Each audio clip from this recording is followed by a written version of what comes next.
Salam dəyərli tələbələr. Bu gün sizlərə 15 fevral 2026-cı ilin magistr 1-ci cəhd suallarının 2-ci hissəsinin izahını verəcəm. Yəni 26-dan 50-yə qədər olan hissəsinin izahına birlikdə baxacağıq. Gəlin 26-cı sualdan başlayaq. 26-cı sualda bizə deyir ki, qanuna uyğunluğu müəyyən edin və sual əvəzinə uyğun olan variantı seçin. Baxın, buna ilk öncə ardıcıllıq olaraq baxa bilərik. Məsəl üçün, birinci bu oval şəklində olana baxsaq, baxın, bu necə 90 dərəcə fırlanıbdır, düzdürmü? Gəlin biraz naziklədim, elə baxaq. 90 dərəcə fırlanıbdır. Baxın, dayanıb bu qara hissə, dayanıb burada. Yəni, belə sizlərə saat əqrəbi istiqaməti ilə desəm, 12 istiqamətində idi, indi dayanıb 3 istiqamətində. İndi yenə 90 dərəcə fırlanacaq, dayanacaq 6 istiqamətində, qara dairədən söhbət edirik. Və buradan 9 istiqamətində dayanıb. Yəni, hər dəfə 90 dərəcə hərəkət edir. Əgər bu qara hissəsi 6 istiqamətində dayanacaqsa, A və B variantında kimi olmalıdır. Digər halda isə, baxın, indi təkcə buna baxsaq, bir dəfə solda dayanıb, bir dəfə yuxarıda, bir dəfə sağda dayanacaq, sonra aşağıda. Sağda dayanacaqsa cavabımız A variantı olmalıdır. Sonra keçid eləyək başqa bir suala. 27-ci sualda deyir ki, aşağıdakı şəkildə təsadüfi qeyd olunan nöqtənin 1, 2 və 5-ci fiqurlardan, yəni bu üçbucaq, paralleloqram və romb kənara düşmə ehtimalını tapın. Şəkildəki ağ çoxbucaqlının təpə nöqtələri yalnız xanalara əməl gətirən kvadratların təpə nöqtələrində, tərəflərinin ortasında ya da xanaların mərkəzində yerləşə bilər. Yaxşı, baxaq görək bizə nə deyir. Yəni, əslində deyir ki, bu yarıda dayanıbsa, xananın mərkəzində, yəni yarısında dayanıb. Tutaq ki, bu damanın, onsuz da heç nə verməyibdirsə, damanın ölçüsü 1-dir, yəni sahəsi də 1-dir. Bunun yarısında dayanıbsa, 0,5 kimi qəbul edəcək, yarısında. Ondasa, bizə deyir ki, bir dənə nöqtə qeyd edəcəyəm burada və bu nöqtə, məsəl üçün, təsadüfi bir nöqtə qeyd edəcəyəm. Bu nöqtə bu ağ üçbucağın, paralleloqramın və rombun içərisinə düşməsin. Yəni, bu ümumi düzbucaqlının sahəsini tapacağıq və sonra bu üçbucağın, paralleloqramın və rombun sahəsini çıxacağıq ki, bunlara düşməsin, başqa hər yerə düşə bilər. Onlara düşmə ehtimalı nə qədərdir? Gəlin, baxaq bir-bir. İlk öncə gəlin ümumi sahəni tapaq. Ümumi sahəni tapsaq 1, 2, 3, 4, 5, 6, 7, 8, 9, 10, 11. 11 kvadrat burada var. 1, 2, 3, 4, 5, 6, 7, 8, 9, 10, 11. 11 də burada var. Deməli, S bərabərdir. 11 tərəfi 11 olan bir kvadratdır və A kvadratı ilə hesablasaq 11-in kvadratı, o da bərabərdir 121-ə. S ümumi yazın bura. S ümumi 121-dir. Gəlin indi üçbucağın, buradakı paralleloqramın, rombun sahəsini ayrı-ayrılıqda tapaq. S üçbucaq. Baxın, bu S üçbucağın sahəsini tapırıq belə. AH bölünsün 2. Baxın, bunun AH deyirik. Yəni, hündürlüyü nə qədərdir? 1, 2, 3, 4, 5, 6. Hündürlüyü 6-dır. Bəs tərəfi, hündürlüyün çəkildiyi tərəf neçədir?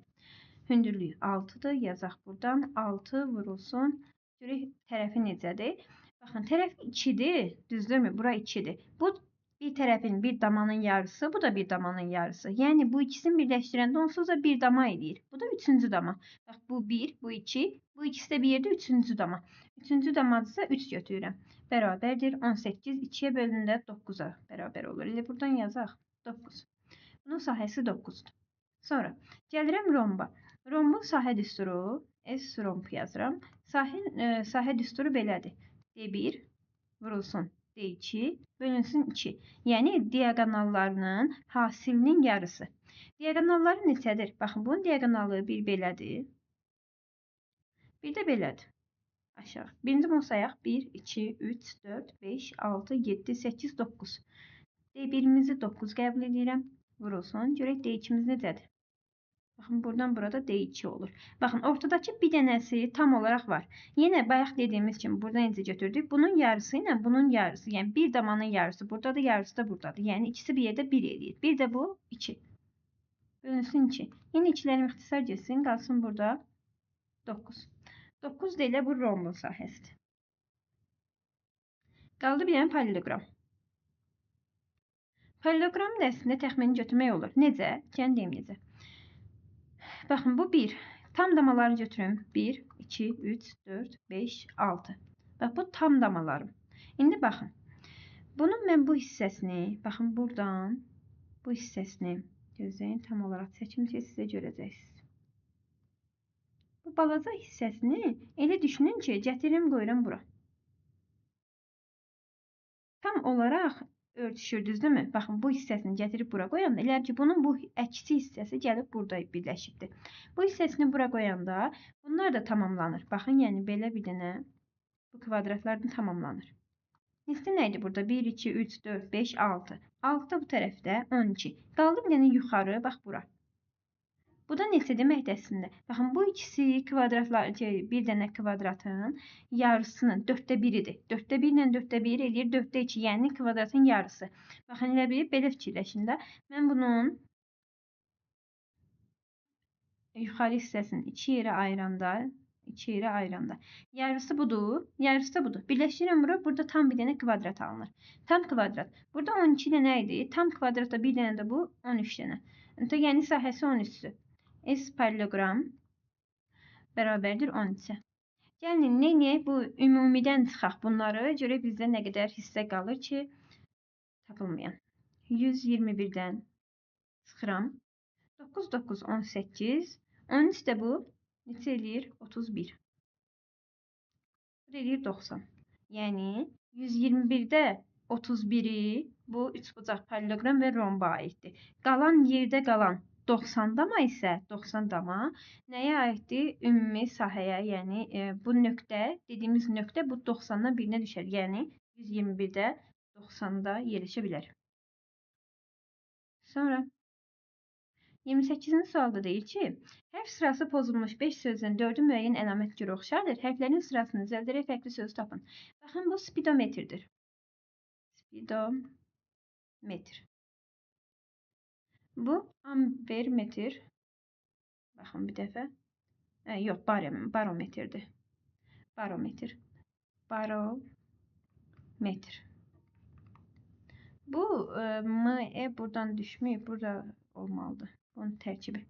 Bu da onda olur ampermetr. Ampermetr. Yeni ölçü cihazdır. Metr. Bu isə kompas. Bu yenə müəyyən cəhətləri ölçən cihaz kimi götürə bilərik. Bu da sentinerdir. Sentiner. Baxın indi. A variantı, C variantı, Y variantı və ampermetr D variantı. Bunların hamısı ölçü cihazdır. Sentiner isə ölçü vahiddir. Yəni 100 kiloqram 1 sentineri bərabərdir. Ölçü vahidi olduğuna görə digərlərindən fərqlənir. 29-cu sual da eyni sualdır. Deyir, hərflərin sırası pozulmuş 5 sözdən 4 arasında məntiqi əlaqə vardır. Fərqli sözü göstərin. A variantı boyunbağı. Boyunbağı. B variantı medalyon. C variantı üzük. Y variantı bilərzik. D variantı isə kuzə olaraq qəbul eləsək, kuzə digərlərindən fərqlənir. Boyunbağı, medalyon, üzük və bilərzik. Bunların hamısı taxıla biləcək əşyalar. Kuzə isə bir saxsı qab olaraq götürsək, bəli, kuzə digərlərindən fərqlənir. Gələk burada 30-cu suala. Bizə deyir ki, Rasim yolun yarısını və 1 kilometr getdikdən sonra ona yolun 1/3 hissəsi və daha 1 kilometr getmək qaldı. Yolun yarısı yolun 1/3 hissəsindən neçə kilometr çoxdur? Bunu belə həll edək. Bir dənə tam yolumuz var. Tam yolu x olaraq qəbul edək. Tam yol x olaraq qəbul edək. İndi deyir ki, yolun yarısını. Yolun yarısı x-in yarısı deməkdir. Yolun yarısı. Bax, tam yol x-dir, bunun yarısı. Və 1 kilometr getdikdən sonra 1 kilometr gedib. Nə qədər qalıb? Əlavə, bunun üzərinə gəlirəm. Tam yolu tapmaq istəyirəm. Əlavə nə qədər gəlir? 1/3 hissəsini, ona yolun 1/3 hissəsi qalır. 1/1 x, 1/1 x. Əslində 1-i yazmaya o qədər gərək yoxdur. 1/1 x. 1 onsuz bu. Və daha 1 kilometr getmək qalır. Plus 1 və son tam yol budur. Yəni yolun yarısı ilə 1 kilometrini gedib, 1/3 ilə 1 kilometrdə getsə, gedir çatır. Yəni tam yol tamamlanır. İndi gəlin buradan tam yol tapaq, sonra yolun yarısını 1/3 hissəsini neçə kilometr çoxdur, ona qədər taparıq. Gəlin bunu həll etsək. Deyirəm ki, burada x-ləri bu tərəfə keçsək, onsuz 1 ilə 1 toplanır, burada 2 qalır. Bu tərəfdə 2 qalacaq, bərabər. Üzrsən bərabərdir. Baxın, burada x çıxaq. Bu digər tərəfə keçəndə mənfi olur. X bölü 2 çıxaq. X bölü 3. Yəni, bunu həll edək. 2 bərabərdir. Ortaq məxrəc. Bunun məxrəci 1-dir. 1, 2 və 3-ə ortaq məxrəc 6-nı qəbul edirik. 6, bunun məxrəci 6 olması üçün 6-ya vururamsa, yuxarıya da 6 vururam. 6x çıxaq. Baxın, bunun məxrəcinə 6 olması üçün 3-ə vururamsa, yuxarıya da 3-ə vururam. 3x minus. Bunun 6 olması üçün 2-yə vururam, onu da yuxarıya da 2-yə vururam. 2x bərabərdir. Bərabərdir qoymayaq. 2 bərabərdir şəklində yazaq. 2 bərabərdir. 6-da. 6-dan 3-ünü çıxıram. 3, 3-dən 2-sini çıxıram. Elə sadəcə x. Deməli, x-i 6-ya böləndə 2 düşür. X-in bərabərdir 12-yə. X-im 12-dir. Yəni, bütün yol 12 kilometrdir. 12 kilometrdir bütün yol. İndi bizə deyir ki, yolun yarısını, 12-nin yarısı neçədir? 6-dır. Və deyir ki, yolun yarısı, yəni 6, 3/1 hissəsindən, yəni yol 12-nin 3/1 hissəsi nə qədərdir? 3/1 hissəsi. İxtisar getsə 4, yəni 4 kilometrdir. 6 4-dən nə qədər çoxdur? 6 4-dən 2 vahid çoxdur. O da D variantına uyğun gəlir. Sonra keçək 31-ci suala. 31-ci sual biraz düşünüləsi bir sual idi. Baxan kimi çıxmayan bir sual idi. Amma ki, təbii ki, yenə qarşı-qarşıya baxanda tapmaq olardı. Qanuna uyğun nömrə edin və sual əvəzinə uyğun variantı seçin. Burada yenə qarşı-qarşıya baxırdıq. Baxın, 4 dəfə 8-in 32 bu şəkildə yazır. 4 vurulsun 8 bərabərdir. Baxın, bunu yuxarıdakı bu şəkildə yazır. 5-i bunun qüvvət üstü kimi göstərir. 2 üstü 5, o da 32-yə bərabərdir. Bunlar bir-birinə bərabərdir. İkincini göstərsəm, 9 vurulsun 4. 9 vurulsun 4 bərabərdir. 6-nı olduğu kimi saxlayır, 2-ni bunun qüvvət üstü kimi göstərir. 6-nın kvadrat, yəni 36 şəklində. Yəni, mən burada bizdən istədiyini yazsam, 9 vurulsun 9 bərabərdir. Yuxarıdakını saxlayacağım və bu sual işarəsinin yerində nə olmalıdır? Bu 81-dir. 81 nə üstü 4-dür? Təbii ki, 3 üstü 4-dür. Düzdürmü? 3 üstü 4. Ona görə sual işarəsinin yerində 3 olmalı ki, mən bura 3 üstü 4 yazım, 81-ə bərabər olsun. 32-ci sual. Əvvəllər magistra düşmüş bir sualdır. Bir çiğliyi yox idi. 24-də də 25-də bu sualla qarşılaşmamışdıq. Yenidən gətirib salıblar. Sıradakı 12 fiqurdan hansılar uyğunluğu pozur? Yəni, burada əslində sadəcə cüzgə əksidir. Burada da variantla, yəni sizə verilmiş bu aşağıdaşlarla getmək daha məntiqlidir ki, daha tez tapasınız. Bunların hər birindən bir-birinin uyğunluğu var. Məsəl üçün deyirəm, baxın, bu aşağısı M formasında olanla bu var. Bunun hər tərəfi bir-birinin eynidir. Sadəcə bunlar bir-birinin cüzgə əksidir. Bunları yan-yana qoysam bir-birinin cüzgə əksidir. Məndə indi burada neçə dənə 12 fiqur var. Buradan 2 dənəsi bir-birinin cüzgə əksisi, yəni tayı yoxdur da, belə deyim. Digər tərəfi, digər tayı yoxdur. Məsəl üçün, bax, bu M-in ikisini veribdir. Bax, bu M-i göstərdi ki, bax, bunun, bu deyil də bu. Bu, həminki bu olandır. Bunun tayı budur. Yəni, 1 deyil. 2-yə baxsam, ya da 3-ə baxsam, 3 də var, baxın, 1 deyil deyirəm, sonsuz variant gedir. Birinci variant, 1 olan variantlar gedir. 3-ə baxın, bu M, bir dənə də M olan var. Amma başqa, aşağısı M kimi olan. Başqa baxın, yoxdur. Demək ki, bu təkdir, tək qalıb. 3 mütləqçi olmalıdır. 3 də mütləqçi olacaqsa, bu da D variantına uyğun gəlir. Gəlin 2-yə də baxaq. Aşağısı belə kvadrat kimi olan, baxın, bir dənə budur. Və bundan aşağılarına baxsaz, ümumiyyətlə yoxdur. Başqa yoxdur. Yəni, bunun da digər tərəfi, digər cüzgəçisi yoxdur. Ona görə 2 ilə 3 burada fərqlənir. Aşağısı ilə baxıb tapmaq daha məntiqli idi. 33-cü sual deyir ki, eyni bir fiqurun 2 fərqli görünüşü verilib. Variantlardan hansılar bu fiqurun açılışları ola bilər? Bizə burada bir kub verir. 2 dənə bağlı, yəni qapalı kub verir və bunların düzgün açılışını soruşur. Bu kub sualı biraz çətin idi. Yəni hamısını bildiyim üzərinə fırlayıb, tərəfləri üzərinə fırlayıb baxmaq lazım idi. Sadəcə burada bir dənə 5-ci sual çıxır ki, 5-ci variant çıxırdı ki, bəli, burada baxın. İynə bu şəkildə durmur, yəni üzlərin vəziyyətinə görə. Burada təbii ki, birinci baxırdıq nəyə? Birinci baxırdıq ki, qarşı üzlər varmı? Məsəl üçün C, I, N. Yəni bu 3 hərf bir-biri ilə qarşı üz kimi olubmu? Heç birində də olmamışdı. Bəli, burada N ilə E burada elə görünür, amma yox. N hərfini aşağı yendirəndə I ilə T bir-biri ilə qarşı üzdür. Yəni qarşı üzlərə görə əslində heç biri getmirdi burada. Və yaxud da digər halda H, A, T bunların heç biri yenə bir-biri ilə qarşı üz deyildi deyə qarşı üzlərə görə ələyə bilmirdik. Əslində bir dənə bu gedir. Baxın, H, A ilə T. A ilə T burada qarşı üzdür. A ilə T həm E ilə N bu şəkildə durmur üzlərin vəziyyətinə görə. Həm də A ilə T bir-birinin qarşı üz ola bilməz axı. Burada eyni anda görürəmsə, burada qarşı üz ola bilməzlər. Ona görə 5 səhv idi. Bizə doğru olanları göstərir, deyir, düzdürmü? Bu fiqurun açılışları ola bilər. Bəli, düzlükləri soruşurdu. Yəni 5 səhv idi. Burada C variantı gəl düşüb ora. 1, 3, 4 burada olacaq. Sonra davam eləyək. 5-i dedik ki, olmayacaq. Digərlərini bir-bir yoxlayaq, baxaq. Biraz böyüdüm sizlərlə seçək üstünə. Baxaq görək elə. C bunların üstünə fırlananda I ilə və yaxud da N ilə necə dayanır? Bunun üstünə fırlasam, həm də H-ı fırladaq ki, ikisinə eyni anda baxa bilək. Yəni bir-bir variant üzrə gedək.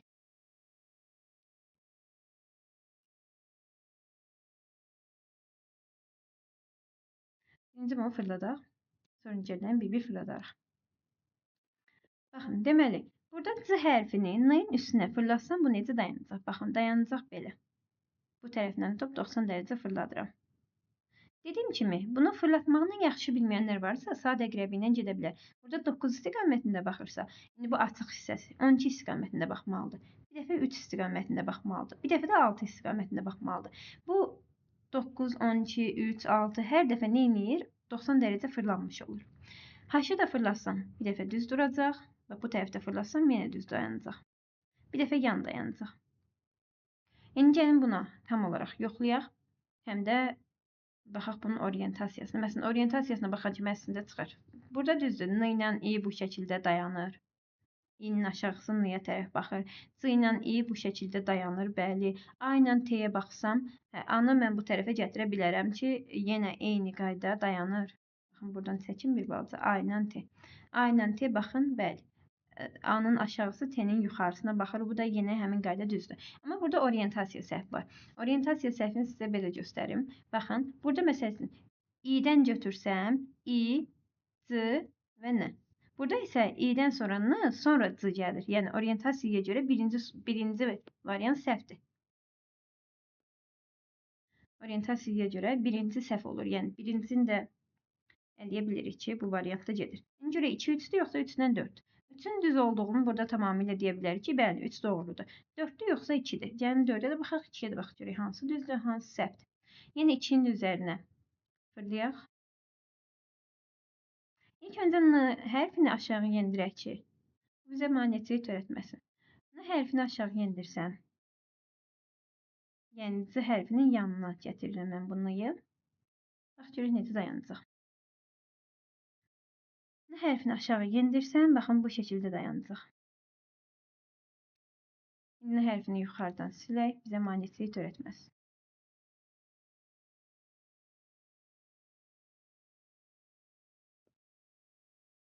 Yəni digərlərin T hərfinin digərlərinin üstünə fırlayaq. Elə N-ın da üstünə fırlaya bilərik.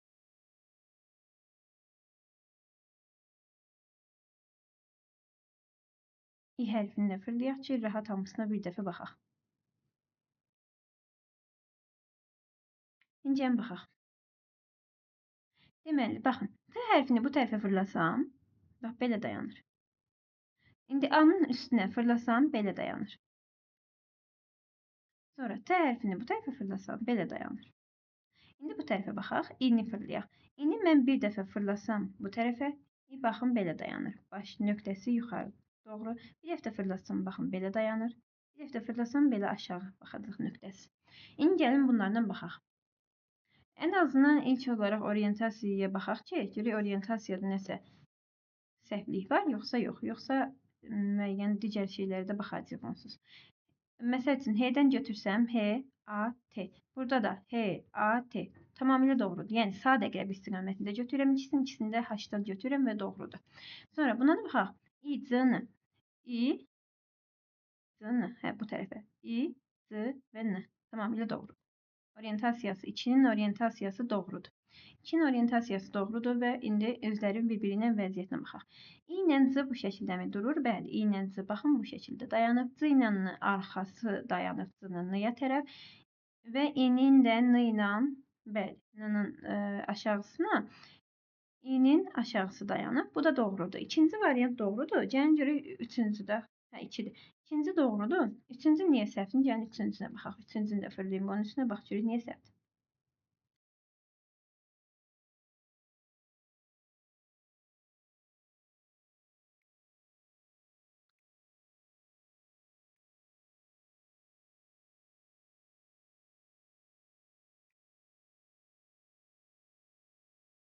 Yuxarıda C hərfinin, aşağısa T hərfinin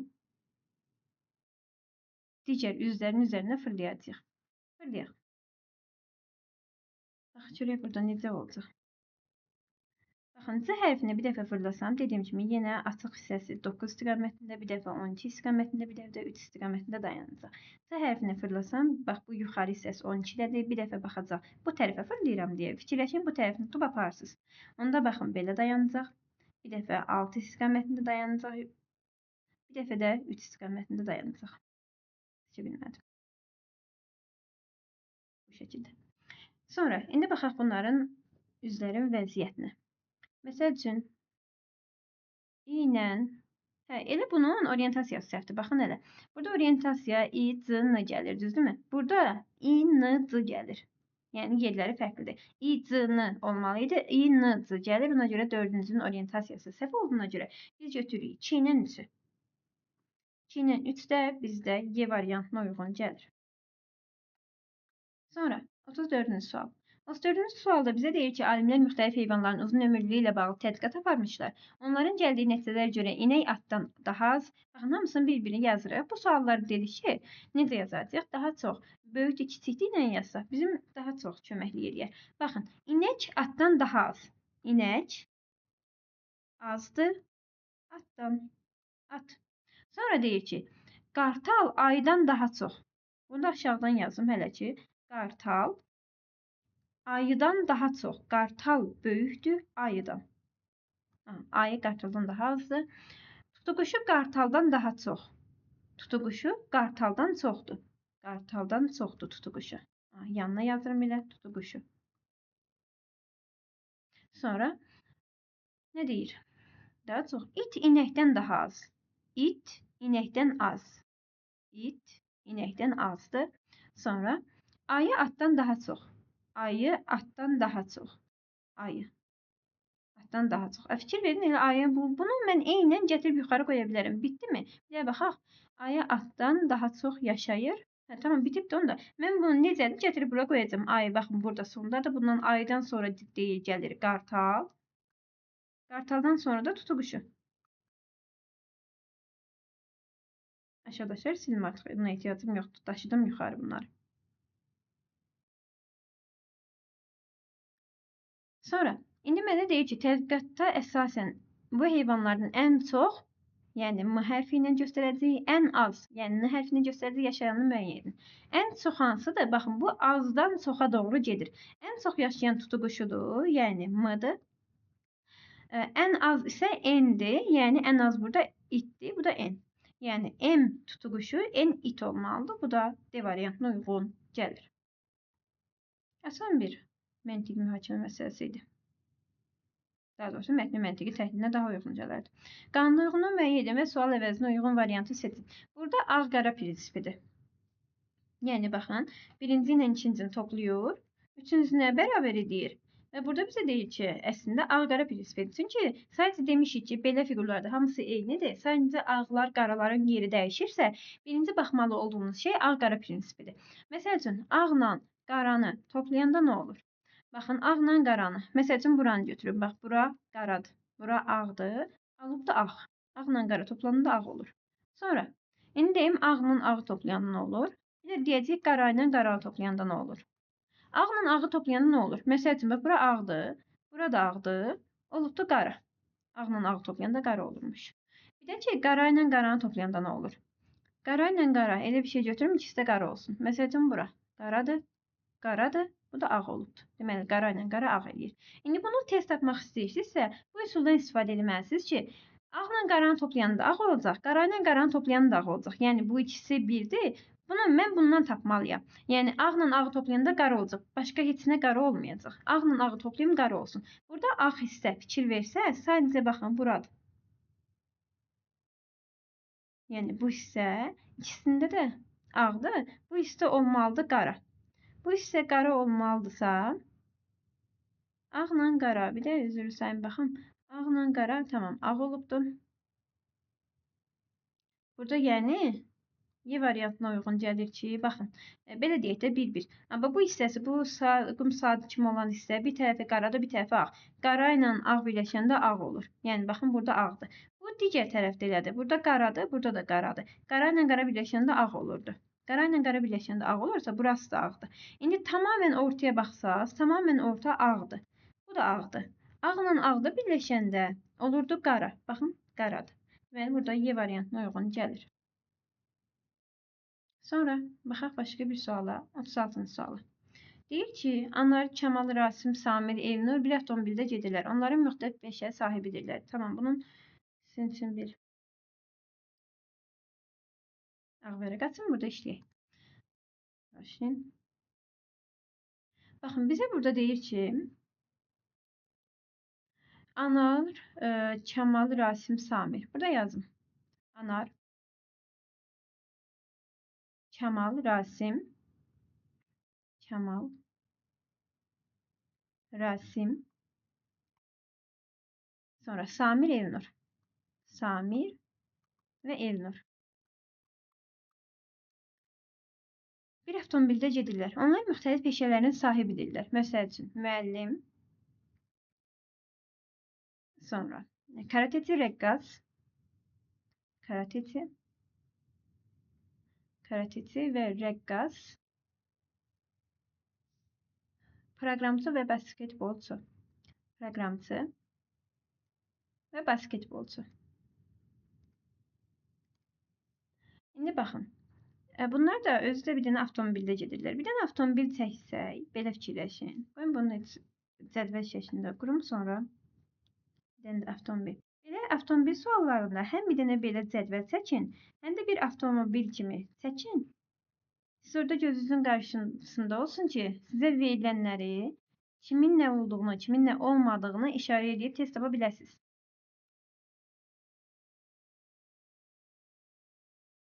Məsəl üçün, buradan da bir dənə avtomobil çəkirəm. Yəni, avtomobil kimi götürsək. Qabaqda 2 nəfər, arxada 3 nəfər. Bu da siçan arxası olsun, bu da siçanımız olsun. Bu da rolumuz. İndi baxaq. Deyir ki, Anar, Kamal, Rasim, tamam, bunlar dedilər, müxtəlif peşə sahibidirlər. Siçan arxasında müəllim oturub. Baxın, burada müəllim oturub. Müəllim. Onun da yanında isə Kamal oturub. Yəni, burada qabaqda Kamal oturub. Kamal. Burada nə çıxır bu cümlədən? Bu cümlədən bilirsiniz nə çıxır? Kamal müəllim ola bilməz. Müəllim maşını sürür, Kamal oturub yanında. Deməli, Kamal müəllim deyil də. Kamal müəllim deyil. Sonra nə deyir?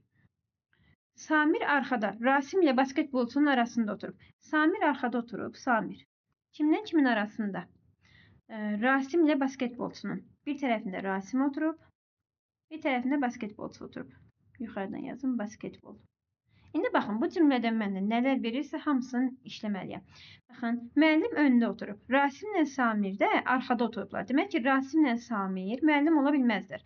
Rasim müəllim ola bilməz, Samir müəllim ola bilməz. Digər halda, Rasim ilə Samir, həmçinin Kamal, basketbolçu ola bilməzlər. Çünki basketbolçu ayrı bir insandır və burada kənarda oturub, arxada kənarda oturub. Basketbolçu ola bilməz. Kamal, Rasim, həmçinin Samir. Üçü də basketbolçu ola bilməz. Sonra, Deyir ki, karateti olan Samir ilə qonşuluqda yaşayır. Yəni bu ikisi qonşudur. Karateti ilə Samir qonşudursa, Samir karateti ola bilməz. Samir karateti də deyil.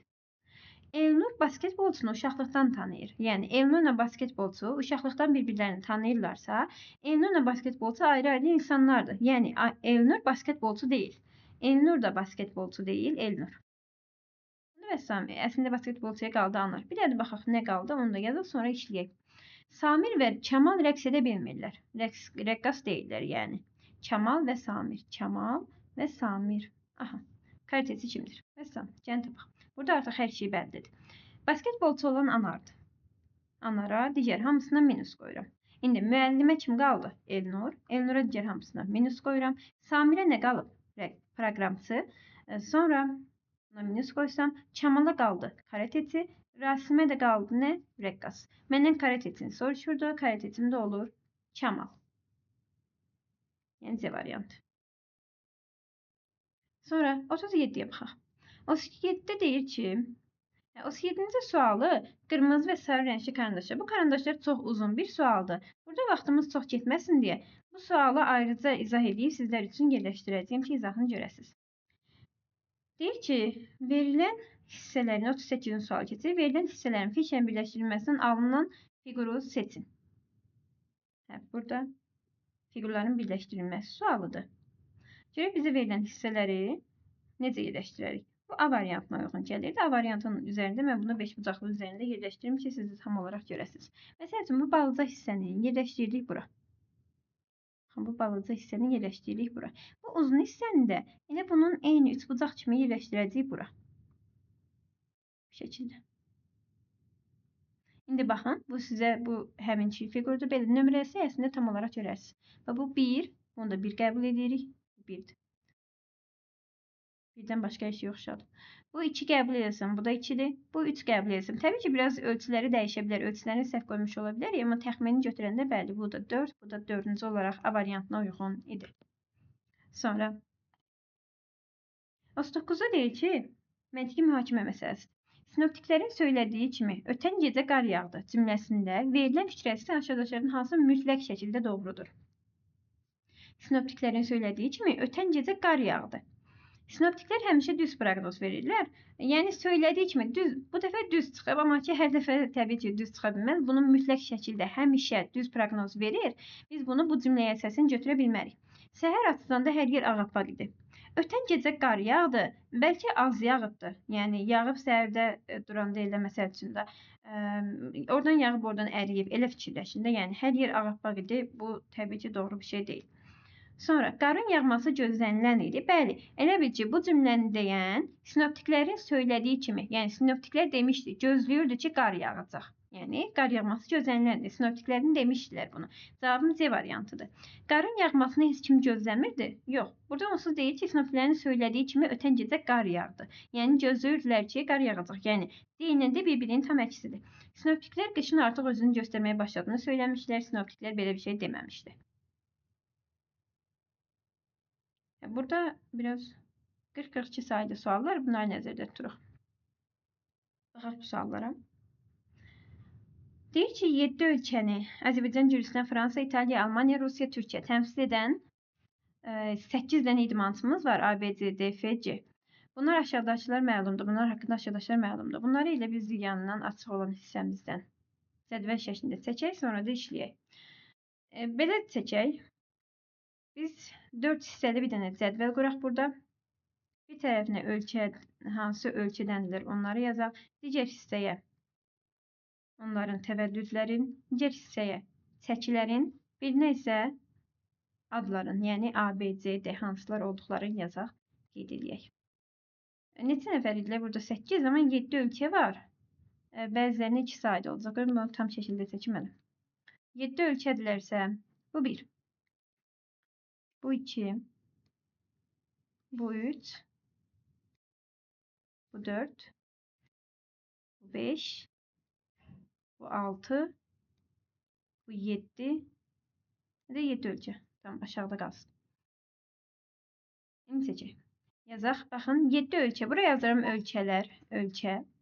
Buraya yazıram Təvəllüdləri düzdürmü? Təvəllüd.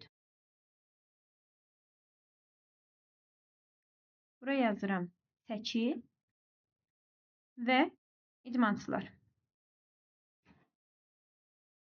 Gəlin ölkələrə yazaq, sonra bizə verilənlərlə ölkələrin qarşısına yazarıq. Buraya yazıram Azərbaycan.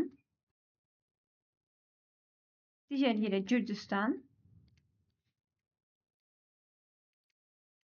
Üçüncü yerə Fransa. Dördüncü yerə İtaliya. Buraya yazaq. Hansı qaldı? Almanya, Rusiya, Türkiyə. Almanya, Rusiya və Türkiyə. Rusiya, Türkiyə. Əvvəlki qəbullarında bunun eynisindən düşmüşdü. Türkiyə. Deməli, bunlar deyir ki, təmsil edən 1986, 89, 91, 96, 99 və 2000. Əgər fikir versiniz, burada 6 dənə təvəllüd var.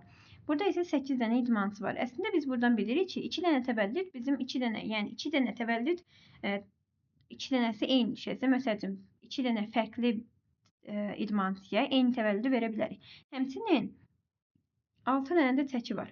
Yəni 2 dənə idmançıya eyni çəkini verəcəyik. İndi bizə verilənlərdən başlayaq yazaq. Deyir 65 kiloqram çəkisi olan idmançılar A və B-dir. A və B bərabər olacaq 65-ə. Hələ bilmədiyim üçün bir tərəfdən yazım, sonra bunları yazımdan sonra çəkilərini də qarşısına yerləşdirəcəyik. Bizə burada deyir ki, ən gənc idmançı İtaliyanı təmsil edən D və ondan 9 yaş böyük olan Almanya təmsilçisi E 75 kiloqram çəkiyə malikdir. Yaxşı. Ən gənc idmançı olacaq 2000. Baxın 2000. İtaliyanı təmsil edir. İtaliya. Ən gənc deyirsə təmsil edən D. Yəni İtaliyanı təmsil edir D. Ən gəncdir. Təvəllüdünə görə 2000-dir.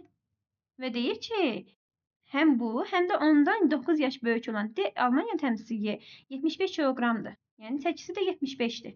İndi gəlirəm ikinci cümlənin digər tərəfinə. Ondan 9 yaş böyük olan 2000-dən 9 yaş böyük olur 1991. 1991 baxın budur. 1991. Almanya deyil, düzdürmü? Almanya 1991 75 kilo çəkiyə malikdir və adında deyir ki, YED. İkinci cümlə bizə tam olaraq hər şeyi verir. Buna işimiz yoxdur artıq. Gəldim buna. Azərbaycan təmsilçisi A Azərbaycan təmsilçisiymiş. 1991-ci ildə anadan olub. 1991. Anın çəkisini də bilirəm. Neçədir? 65. Sonra deyir ki, anadan olub. Burada tamamilə yazdıq. Rusiya təmsilçiləri F və C. Rusiya təmsilçisi 2 nəfərdir. Həm F-dir, həm də C-dir. Biz onsuz demişdik ki, 7 ölkə var, 8 idmançı var. Yəni bu ikisi bir yerdə Rusiyanı təmsil edir. F və C-nin doğulduqları ili göstərən ədədlər eyni rəqəmlərdən təşkil olunub. Baxın, bu 1989-dur, bir də 1999-dur. Yəni 1998. 1998. Yəni bu ikisidir. Təvəllüdə ikisini də yazacağım. Hansına aiddir bilmirəm. 1989. Bu heç bizə vermir də. 1998. Səhv yazdım. Mən bunları Türkiyə yazdım. Üzr istəyirəm. Rusiya deyirdi. 1998 və 1989 şəklində yazaq. Deyir ki, doğulduqları ilə göstərən ədədlər eyni rəqəmlərdən təşkil olunub. 70 kiloqram çəkiyə malik Fransa təmsilçisi 1989-cu ildə anadan olub. Yəni Fransanın hər şeyini verir. Fransa təmsilçisi C-dir. Və deyir ki, 70 kiloqram çəkiyə malikdir. 1989-cu ildə anadan olub. Deyəsiniz ki, 1989-u həm buraya yazdıq, həm buraya yazdıq. Bəli, dedik ki, 6 dənə təvəllüd var, 8 dənə idmançı var. Ona görə eyni düşməyi və 91 də eyni düşüb. Heç problem deyil bu. Sonra bizə deyir ki, ən ağır çəkili idmançı Türkiyə təmsilçisi H-dır. Türkiyə təmsilçisi olsun, H-dır. Ən ağır çəkili neçədir? 90-dır. Bunların arasında çəkisi 90-dır. Baxın indi. Bizdə yerdə qalıb burada. Baxın, hansı idmançı qalıb? B qalıb. B-nin çəkisi neçədir? 65. Burada demişdik onsuz. İndi baxın, çəkilərdən bura nə qaldı? Əslində bunun çəkisin belə götürsək, 65 gedib. 65-i ikisinə yazmışam. 75 də ikisinə yazmışam. Bu da gedib. 70 də gedib. 90 da gedib. Hə, bu Rusiya təmsilçilərinin əslində seçiləridir. 80-dən 85. Bilmirəm hansıdır. 80-dən 85. Bilmirəm hansıdır. Amma ki, bu cür hərəsi birinə aid olacaq.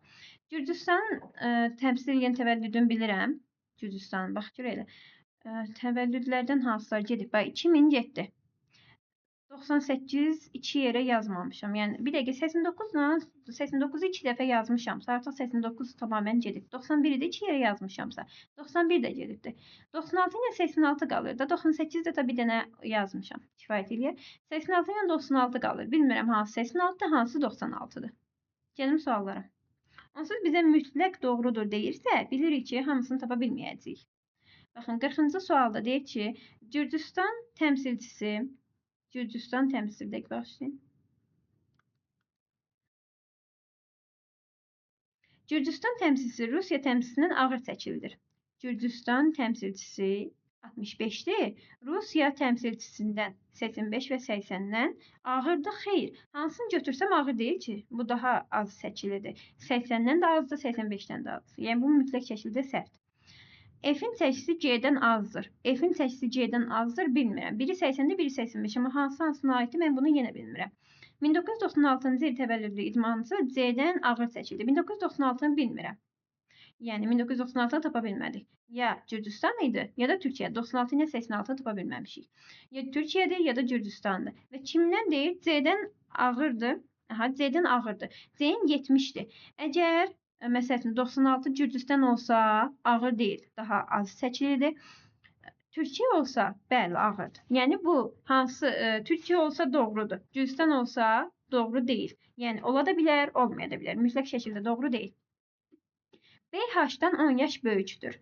BH-dan. Baxıram B-yə, təvəllüdünü bilmirəm. H-ın da təvəllüdünü bilmirəm. Yəni 96 ilə 86-dır. Bəli, bunların arasındakı yaş fərqi 10-dur. Amma Gürcüstan B mi böyükdür, H mı böyükdür, mən onu yenə dəqiq şəkildə bilmirəm. Amma Y variantına baxsa, sizə deyir ki, baxın, Y variantında bizə deyir ki, Fransa təmsilçisi Almaniya təmsilçisindən yaşca böyükdür. Fransa təmsilçisi 1989-dur. Almaniya təmsilçisi 1991-dir. Bəli, 1989-cu ildə anadan olan 1991-ci ildən anadan olandan daha böyükdür. Yəni Fransa təmsilçisi Almaniya təmsilçisindən yaşca böyükdür, tamamilə doğru olmuş olur. 41-ci suala baxsaq, bizə deyir ki, hansı idmançılar yaşıddırlar? Təvəllüdləri ilə baxaq. Hansı idmançılar yaşıddır? Əslində buradan baxsaq daha məlum olar. Əslində 89-u bilmirəm. 2 dənə 89-um var, 2 dənə 91-im var. 89-u bilmirəm, çünki F-dir ya C-dir. Bilmirəm, bunu tam olaraq deyə bilmərəm. Amma 91-i deyə bilirəm. Biri E-dir, biri də A-dır. Yəni E ilə A yaşıddırlar. Bu da bizə D variantına uyğun gəlir. Bir də baxaq 42-ci suala. 42-ci sualda bizə deyir ki, aşağıdakilərdən hansını müəyyən etmək mümkündür? Mümkündür. Aha. B-nin təmsil etdiyi ölkəni. Bəli, B-ni bilirəm ki, Gürcüstanı təmsil edir. Bir tamamilə doğrudur. H-ın yaşını. H-ın yaşını müəyyən edə bilmirəm, çünki təvəllüdünü bilmirəm. C-nin çəkisini, C bax buradadır, çəkisi ya 80-dir, ya 85-dir. Yəni, yenə dəqiq təxmin eləmək mümkün deyil. Buna çıxaq qoyacağıq. Mümkün deyil. Ona görə sadəcə yalnız bir cavabı doğru variant olmuş olur. Sonra keçək 43-45 sayılı suallarda verilənlərə əsasən yerinə yetirin deyir. Bu bir tərəzi sualıdır. Tarazlıqda olmayan tərəzi sualıdır. Yəni bunun izahına baxaq. Burada biraz qarmaşıq düşüb. Yəni qarmaşıq nə şəkildə?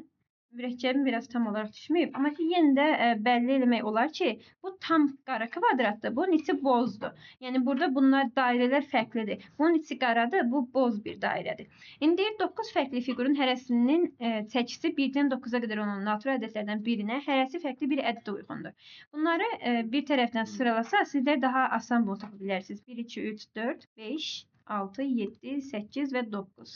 Yazdıq da bunlardan silsəz, rəqəmlər gözünüzün qarşısında olsa, daha tez qoya bilərsiniz. Fiqurlardan biri tərəzidə yoxdur. Gəlin baxaq. Bizdən də onu soruşsaq, hansı ədədi ifadə edir? Fiqur tərəzilərdə yoxdur. Ona görə bu 8, 9 rəqəmindən 8 dənəsi gedəcək və bir dənəsi qalacaq. Görək o hansı tərəzilərdə yoxdur. Buradan baxırıq ki, məsəl üçün, hardan tapa bilərik? Burada fiqurlar olduqca çoxdur. Buradan yerləşdirməyə başlasaq, məsəl üçün, bu olduqca çoxdur. Buna 1 desəm, Buna 1 desəm, neçə nədir? 1, 2, 3, 4, 5, 6, 7, 8, 9, 10, 11, 12. 12 də nədir? Və bu hərəsindən bir dənə olanda elə 12 olur. Buna da 2 rəqəm verək. Bu da 2 olan da 1, 2, 3, 4, 5, 6. Alt dəfə 2-nin 12. Burada olurdu 12, burada da 12. Cəmi 24 dənə. İndi 24-dən böyük olması üçün mən bura sadəcə 9 qoya bilərəm ki, 9 dəfə 3-ün 27. Əgər 8 qoysam, baxın 3 dəfə 8-in 24. 24, düzdürmü? 24 də 24-ə bərabər olar. Amma burada deyirdi ki, bu 3 dənəsi bunlardan ağır olsun. Ona görə mən bura 9 qoyub bunu 27-yə bərabər edirəm. Gəldim bura. Burada əslində 3 dənə tərəzimiz var. Bax, biri budur, tarazlıqda olmayan, bu tarazlıqda olan, bir də baxın, bu böyük tərəzi. Yəni, buna da baxmaq lazımdır. Axırda ona baxacaq. İndi gəlib buna yerləşdirək. Bax, 1-imiz 7, 2-miz 7, 9-umuz 7. İndi digərlərini yerləşdirək. Məsəl üçün, nə deyim ki, bu ikisi bir-birindən tarazlıqda olmalıdır. Bunu yerləşdirsəm, məsəl üçün, bu çoxdur. Buna 3 deyim başdan. 3 desəm, 12 eləyər. Buna 4 desəm, 12, 4 də bu. 4, 4, 8 alır. 20. Buna da 3, 4, 5 də deyə bilərik, 6 deyə bilərik. Bu qalsın hələ. Bunu da belə götürək. Necə götürək bunu? Məsəl üçün, bunu 6 qəbul edəsəm, 18. 3 dəfə 6, 18. Bunu da götürsək nə? 18. Baxın, buna 7 deyirəm.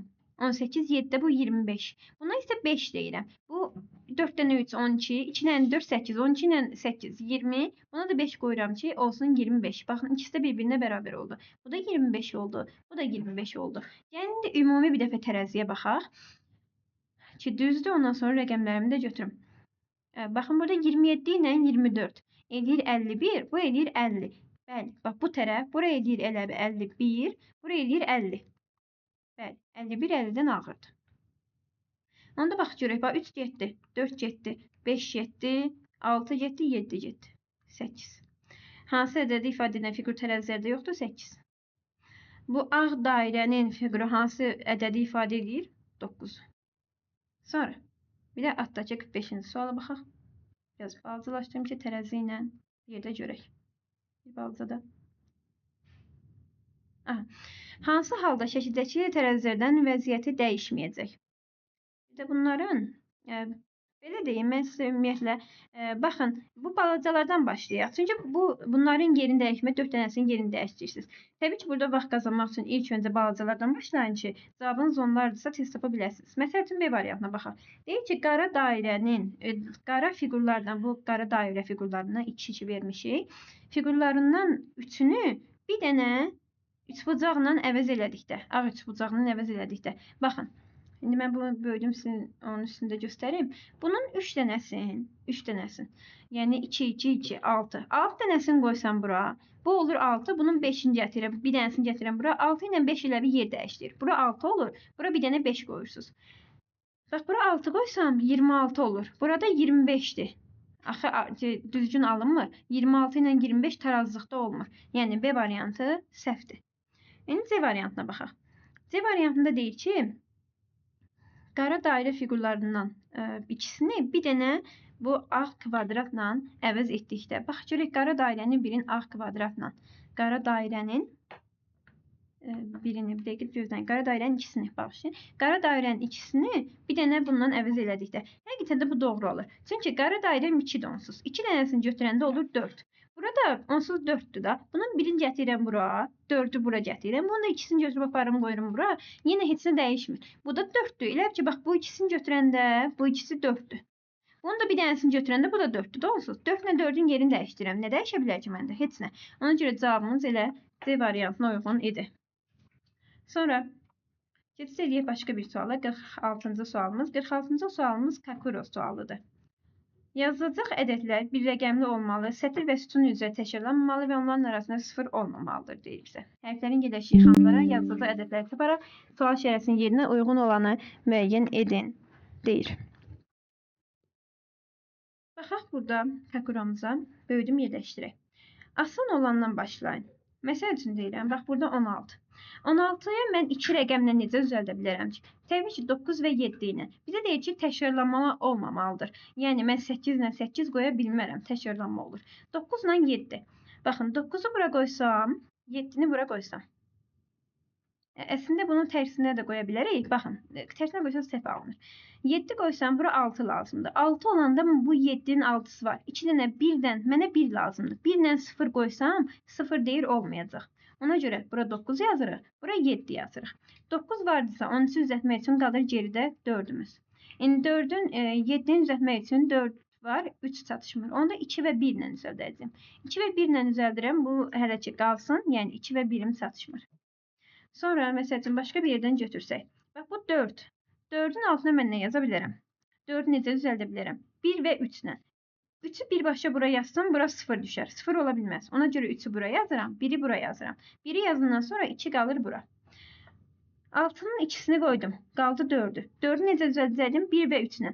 3-ü bax bura qoymuşam. Bura bir də qoya bilmərəm. 1-i bura qoyuram, 3-ü bura qoyuram. Sonra 6-nı düzəltmək üçün 3-üm var, 1-im var. 4. Mənə lazımdır 2. 7-ni düzəltmək üçün 2-ni qoymuşam, indi 1-im qalır. 1-i də qoydum bura. Baxın, indi burada 3, 1, 7. Edir neçə? 11. Ayım da neçədir? Deməli 11-dir. Baxaraq ki, ümumi bir təkrarlanma var, hansısa sətr və ya sütunda. Ümumi təkrarlanma yoxdur. Sıfırım yoxdur, 2 rəqəmim yoxdur. Demək ki, tamamilə doğrudur. Rəqəmlərin də cəminə bir dəfə baxıb yuxarıdakı ilə müəyyənləşdirmək lazımdır. Gəlirəm burada bizə verilənlər hansıları soruşur. Boran kimi B hərfi 1, O hərfi 1, R hərfi yenə 1, A hərfi, hanı? A buradaydı, 11. N hərfi 9-a bərabərdir. Cəmi 20, 3 də bu, 23. Yəni bunun cavabı 23-dür. Asan bir kakro sualı idi. Keçid edirik 47-ci sualda. Şifrəli əməllər sualına aid bir sualdır. Deyir, sual əvəzinə uyğun. Sual əvəzinə hansı ədəd yazılmalıdır? A, B, C, E, F bir-birindən və sıfırdan fərqli rəqəmlərdir. Yəni bunların ikisi eyni rəqəmi ala bilməz. Sonra da bunların A, B, C, E, F-nin cəmini soruşur. Yəni hər birini ayrı-ayrılıqda tapmalıyıq. Burada indi başlayaq xərdən yerləşdirməyə. Məsəl üçün ipucu axtarsam, belə fikirləşə bilərsiniz. Baxın, belə fikirləşə bilərsiniz ki, 6-dan nəyi çıxsam, bir də özü qalar. Düzdürmü? Məsəl üçün yazıb 6 çıxaq C, bərabərin C-yə. C-im ya 3-dür, ya da ki 8-dir. Belə fikirləşirəm. Birinci ya 3-dür, baxın. C-dən C ya 3-dür, ya da 8-dir. 3 olsa 6-dan 3-ün çıxacım 3-ə bərabər olacaq. Tamamilə doğrudur. Bir də ki, 8 necə ola bilir? Baxın, 8 olsa 6-dan yox da 16-dan 8-in çıxsam 8 bərabər olur. İndi mən bunu əslində, bunu bütün hamısı C-lərə 3 yazıb yoxlamamışdan əvvəl sizə belə bir şey deyim ki, bunu buradan bildirdik ki, baxın, bu 2-ni deyir ki, EF-yə verəndə, vuranda 63 eləyir də, artıq C-nin yerinə 3 ver. 2-ni nəyəsə vuranda 63 eləyə bilməz. Ona görə deməli ki, C-imiz 3 deyilmiş, C-imiz 8 imiş. Bunu da burada müəyyənləşdirəndən sonra bütün C-lərə 8 yazıb digərlərini tapa bilərik. İndi baxaq. 68 eləyir də deyir ki, 2-ni nəyə vuranda 68 eləyir. Bu da neçədir? Baxın, bu da bizə 34-ü verir. 2 dəfə 4-ün 8, 2 dəfə 3-ün 6, düzdürmü? Eynən F-im də oldu 3 və 4. E-im oldu 3, bütün E-lərə 3 yazın, bütün F-lərə də 4 yazın ki, digərlərini tapmaq mümkün olsun. Məsəl üçün, bax, buradan həmən dəqiqə B-yi tapmaq olur. Deyirəm ki, 6-dan 6-sını çıxırıq, 0 qalır, 4-dən 3-ün çıxırıq, 1 qalır. Həqiqətən də 1-dən də 1-in çıxanda elə 0 qalır. Buradan da 1-dən 1-in çıxıb 0 qalır. Bizə lazım bir dənə A var. A hərfimiz. A hərfini də tapaq. Deyək ki, uyğun gəlir hamısı üçün. Buradan 1-in götürür, qoyub onun üstünə eləyir 16. 16-dan 8-in çıxır, 8 qalır. İndi ayım elə bir ədədiymiş ki, bundan 1-in götürüb qoyub digərinin üstünə. Burada qalıb 6. 6-dan 6-sını çıxıb 0 qalıb. Demək ki, ayımda 7 imiş ki, 1-in götürüb qalıb burada 6. 6-dan da 6-sını çıxanda 0 qalıbdır. Deməli, ayımız 7. B-imiz, B neçə yazdıq burada? B-imiz 1, C-imiz 8, E-imiz 3 və F-imiz 4-ə bərabərdir. Bunların da cəmi neçəyə bərabərdir? 10, 19, 23-ə bərabərdir. Elə bunun da cavabı 23 idi. Açıq suallarımızın həm kakora, həm də şifrəli əməllər sualının izahında ikisinin də cavabını 23-ə bərabər alırıq. Keçirik, baxın, bu 48-ci sualda yaxın mənalı sözlərin hamısını seçin deyir. Burada bəziləri səhv yazanlar da var idi. Belə götürəcəyik biz bunu. Baxın, burada yaxın mənalı ayrılıqla hicranı, təbii ki, bilirik ki, onsuz ikisi də eyni şeydir, yəni yaxın mənalıdır. Niçbin burada hər şey haqqında yaxşı düşünən, sadəcə fikirləri müsbət olan insana niçbin deyirik. Niçbin. bədbinin tərsi yəni. Baxın, niçbin burada ayrılıqla heç vaxt yaxın mənalı ola bilməz. Biri götürmürük. Bir də niscil var. Niscil də burada həvəsi ürəyində qalan, yəni deməkdir, həvəsi ürəyində qalan bir şey fikirləşib onu həyata keçirə bilməyən kimi götürürük. Bunun da ayrılıqla, hicranla bir əlaqəsi yoxdur. Amma fəraq elə ayrılıq, hicran deməkdir. Yəni burada cavabımız 2, 4, 5 şəklində olacaqdı. Bu da bir açıq sualımız idi. Sonra baxın, bir dənə 46-cı sual yuxarıda yazmışıq Takurov. 47-də keçirik 48-ci sualımıza. 48-ci sualda yenə mətnin məntiqi təhlilinə aid bir sual idi. Yəni bunu yazaq. Deyir ki, kompüter mağazasında gün ərzində fərqli modellərdən Acer, Hipi, Dell və Toshiba adında 4 dənə kompüter satılır. Bunların yenə bizə yaddaşın, operativ yaddaşın verir və alıcıları verir və onların qiymətini verir. Bayaq yazdığımız sual kimi bir sual idi. Gəlin bunu bir dənə cədvəl quraq və içərisində işləyək. 4 dənə, deyirik ki, 4 dənə kompüterimiz var. 4 hissəyə bölürəm cədvəlimizi. Və bunu sütun olaraq da 4 yerə bölürəm ki, və bir yerə yazacağım. Birinci yerə kompüterin adlarını, ikinci yerə onların operativ yaddaşlarını, bir yerə qiymətlərini, digər yerə isə alıcılarını qeyd edək. Deməli, birinci yazaq bunları. Acer, Hipi, Dell və Toshiba. İndi bunları oxuduqca bir yazacağıq. Deyir ki, ən baha qiymətə satılan kompüterin aydının, yəni kompüterin aydının aldığı Dell'in operativ yaddaşı 8 GB deyil. Deyir ha. Yaxşı, ən azından verib bəzilərin. Deyir ki, aydının aldığı Dell'in, yəni Dell'i alıbdı aydın. Dell'i alıbdı aydın. Buraya baxın, yazıram alanlar, adlar yazım. Daha doğrusu alan. Buraya yazım kompüterlərin adı. Buraya yazım yaddaşı və burada yazım qiyməti. Ki, bilək ki, nəyi hara yazacaq qiymət. Alan deyirik ki, Dell'i alan kimdir? Aydındır. Baxın, aydın. Sonra və deyir ən baha qiyməti satılan. Ən baha neçəymiş? 680 imiş. Qiymətinə görə 680'i yazaq bura. Və deyir ki, yaddaşı 8 GB deyil. Bu 8 GB deyil. Aha. Sonra modelinin adı ilə alıcısının adı eyni hərflə başlayan kompüterin, bu nə ola bilər? Modelinin adı ilə, yəni Acer-nə məsələn H ilə başlayan ad yoxdur burada. Vardı mı? Yoxdur. Sənan, Babək, Aydın, Aytən.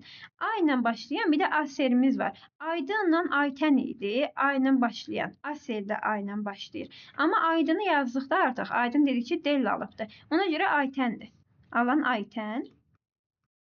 İndi deyir ki, aha, bir dəfə də bu harada qalmışdı. Modelin adı ilə alıcısının adı eyni hərflə başlayan kompüterin operativ yaddaşı ən az olmasa da, yəni 2 olmasa da, Dell'in və 600 manata Sənanın aldığı kompüterin yaddaşından azdır. Ən az deyil. Amma Dell'dən və Sənanın aldığı kompüterdən azdır. Yəni ən az deyil. 4 dənə yaddaş var burada. 2 deyil. 2 dənəsindən də azdırsa, 8 də deyil, 16 da deyil. Burada arada bir dənə 4 qalırdı, onsuz da. Demək ki, 4-ə bərabərdir. Nə deyirdi burada? Hədə Aytən aldığının yaddaşı nə qədər imiş? 4 imiş. 4 GB. Sonra, devam edək. Burada bizə başqa bir şey deyir. 600 manata Sənanın aldığı kompüterin. Yəni, Sənan hansını alıb bilmirik, amma qiyməti 600 manatdır. Bu da yadımızda saxlayıq. İndi digərlərini yazıb qaydandan sonra bundan istifadə edəcəyik. Babəkin aldığı HP. Baxın, Babək yazıram HP-nin qabağına. Babək. Sonra, onda bu Toshiba'ya nə qaldı? Toshiba'ya bir dənə Sənan qalır. Sənan. Sənanın aldığı kompüterin operativ yaddaşından 600 manat almışdı deyirdi. 600, qiymət 600 manat. Burada nə deyirdi? Babəkin aldığı HP-nin qiyməti gün ərzində satılan kompüterlərin orta qiymətinə bərabərdir. Orta qiymət nə idi? Yəni, toplayıb böləcəyim 4-ə. Bunları toplayıb 4-ə böləndə 400, qoyun toplayım tez-tez, 400, 560 böləndə 600 və 680. Bunları toplayıb bölürük 4-ə, o da 560 eləyəcək. Yenə də toplayaq. 0, 14, 4 yazırıq bir yadda. Deməli, 5, 10, 12, 22. Bölürəm bu da 4-ə. 22 4-ə bölündə 5 qaldı 22 4 6 0. Yaxşı, mən 560. Nə edirdi? HP-nin qiyməti. HP bunun qiyməti nə qədərdir? 560. Buna nə qədər qaldı? 400. İndi gəlib baxaq görək. Hə, bir dənə bu yaddaşlarını da yazaq, sonra qayıdaq. Əslində bizə yaddaşı heç ümumiyyətlə lazım deyil, çünki burada gərək qalmır. Amma yenə də yazaq. Baxın, modelin adı ilə, buradan, bax, bu cümlədən, buradan çıxacaq. Modelin adı ilə alıcısının adı eyni hərflə başlayan kompüterin operativ yaddaşı ən az olmasa da, bu A-siyada bunu yazdıq. Ən az olmasa da, del 8 deyil. Delinkindən və Sənanın aldığınkindən azdır. Yəni 4 2 dənəsindən az idi. 8-dən və 16-dan. Del dedik ki 8 deyil. Onda nədir? 16-dır. Sənanın aldığından da az idi. 4 Sənanın aldığından da az idi. Yəni 8-dən də az idi. Ona da qaldı 2. Vəssalam. İndi bizə deyir ki, Acer, Hibi, Dell, Toshiba kompüterlərinin kodlarını onların qiymətlərinin artması ardıcılığı ilə sıralayın. Artması ardıcılığı ilə. Yaxşı, onda Acer'in qiyməti nə qədər idi? 400 idi. Yazım bura 400. Sonra Hibi'nin qiyməti 560 idi. Sonra Dell'in qiyməti 680 idi və Toshiba'nın qiyməti 600 idi. İndi bunların artması ardıcılığı ilə deyilsə, ən balacadan ən böyüyə doğru sıralayırıq. Ən balacadan, yəni ən balaca, bunların içində ən balaca hansıdır? 400'dür. Onda kod nəyə bərabərdir? 1'ə bərabərdir. Sonra bunlardan baxında 400'dən sonra ən balaca 560'dır. Onun da kodu 2'yə bərabərdir. Sonra bunların arasında ən az 600'dür. O da 4'dür. Sonra da gəlir 3. 1, 2, 4, 3. Və sonuncu sualımız, 50-ci sualın izahına da baxaq. 50-ci sual yenə bir tərəzi sualı idi. Bu digərindən daha rahat idi. Çünki burada hamısı tarazlıqdadır. 9 fərqli figurun hərəsinin çəkisi 1-dən 9-a qədər olan natural ədədlərdən birinə hərəsi fərqli bir ədədə uyğundur. Tərəzilərin vəziyyətini nəzərə alaraq figurların ifadə etdiyi ədədləri müəyyən edin və uyğunluq qurun. Figurların biri tərəzilərdə yoxdur deyir. Yenə eyni qayda, 1-dən 9-a qədər sıralayıram ki, yazdıqca üstünə xətt çəkim və bilim ki, burada nə getdi, nə qaldı. 6, 7, 8 və 9. İndi buradan baxaq. Bunun yerini çox şey qoya bilərəm. Məsəl üçün, bax, burada 3 qoyub, 1, 1, 1 də qoya bilərəm. 6 qoyub 2, 2, 2 də qoya bilərəm. 9 qoyub 3, 3 də qoya bilərəm. Onda hardan başlayaq? 4 dənəsi bunun, 4 dənəsi bunun, 3 dənəsi də bərabərdir. Bunun 5 dənəsi bunun 4-nə. Hə, 5 ilə 4-ü ortaq nə götürə bilərik ki biz? Ən azından bu 20 də düzdürmü? 5 dənə qoyanda 20 olsun, 4 dənə qoyanda 20 olsun. Bunu 5 qəbul edəcəyik. Bunu 4 qəbul edəcəyik ki, 4 dənə bu, 4 dənə 5-in 20, bir-birinin tarazı da daxil. 5 dənə də 4-ün yenə 20. 4 ilə 5 getdi. Sonra onda gəldim bura. Baxın, bunun 3 dənəsi ilə bunun 4 dənəsi bir-birinə bərabər olsun. Bu ya 3 ilə 4-dür. 3'ü bura qoyum 12, 4'ü bura qoyum 12. Bax 4'ü qoymuşam axı, qoya bilməyəcəm. Ya da 24 idi. Məsəl üçün 4 dənə 6-nın 24, 3 dənə 8-in 24 şəklində də yaza bilərik bunu. Rəqəmlərlə fikirləşib qoyacaqdıq. Bu da belə. Sonra ən azından silək. Bax 4 getdi, 5 getdi, 6 getdi, 8 getdi. İndi mən bura nəyə qoya bilirəm? 3 ilə dedik ki 9'u qoya bilirəm, 1 ilə 3'ü də qoya bilirəm. Bunu məcbur yoxlamaq məcburiyyətində qalacağıq. Başqa cür edə bilməyəcək. Belə eləyək də. Buna 3 qoyaq. Buna 9 qoyaq. Sonra 3-dən 9 getdisə nə qalır? 1, 2, 7. 1, 2, 7 qalır. Düzdürmü? 1, 2, 7. Bir də bunun eynisi bir dənə buradadır. Buna 3 yazıram. Buna artıq böyük bir rəqəm qoymalıyam ki, məsəl üçün bu 3 dənəsi buna bərabər olsun da, düzdürmü? Buna 7 qoysam, 7 olması üçün 2, 2 qoymalıyam. Yəni, tamamilə doğrudur olmasa. Onda 1'i yerləşdirmədikdə sadəcə. Yəni 3 qoyub 9 qoysam doğru şəkildə çıxır. Bunu istəyirsiniz yerində yoxlayaq. Məsəl üçün 1-dən 3 qoysaydım. 1-dən 3 qoysaydım necə? Onda bu da 1 olardı. İndi bunlara nə qoyum ki, bu bir dənəsinə bərabər olsun. 1-dən 3 getdi. Artıq 2, 2 qoysam, edir 5. 5'i işlətmişəm, 5'i qoya bilmərəm. Və yaxud da 1-dən 3 gedib, 2'ni qoyduq olmadı. 7'ni qoysam necə? 1-dən 7, 7 artıq bu elədi 15, bura 15 qoya bilmərəm. Ona görə bəli, bu səhv çıxacaqdı. Yəni 3-dən 9'umuz tamamilə doğru idi. Burada 3'dür. Bunlar dedi 2, 2 olsun ki 7 olsun. Bu da elə 7'nin özünə bərabərdir. Bax 2'ni işlətdik, 3'ü işlətdik, 7'ni işlətdik, 9'u işlətdik. İşlənməyən 1'dir. Yaxşı, indi baxın. Bu boz üçbucaq dedik 5'dir. Bu A kvadrat 6'dır. Və bu burada olmayandır. Olmayan hansıydı? 1'dir. Bu 1'dir. Bunun cevabını yazaq. Bu eləyir 11. 11 nəyə bərabərdir? 11 y idi. Sonra 2-də ulduzumuz 1 idi. Bu qara üçbucağımızda 7'dir. 1 ilə 7 eləyir 8. Bu da C variantına uyğundur. 2'də də C. 3-də baxanda qara dairə ilə, yəni 4 ilə bu boz dairə, bu da 3'ə bərabər idi. 4'ün üstü 7, bu da B variantına uyğun idi. Yəni bu şəkildə 1 Y, 2 C və 3-cü bu eyni oldu kimi. Bu C, 3-cü də B-yə uyğun gəlir. Cavabımız da E, C, B şəklində olacaqdı. Suallarımız bura qədər. Magistr imtahanının sualları bura qədər. Məncə çox çətin bir imtahan deyildi. Təbii ki, içərisində vaxt aparan suallar var idi, düşünəsiz suallar var idi. Amma ki, yenə də rahat bir qəbul idi, yəni yazıla biləcək bir qəbul idi. Sadəcə burada çox vaxt aparan o qələm sualı idi. Bu qələm sualını da ayrıca sizlər üçün izahını çəkib birləşdirəcəm ki, o da sizə aydın olsun. Sağ olun, dərsimiz bu qədər idi. Gələn izahlarda görüşmək üzrə.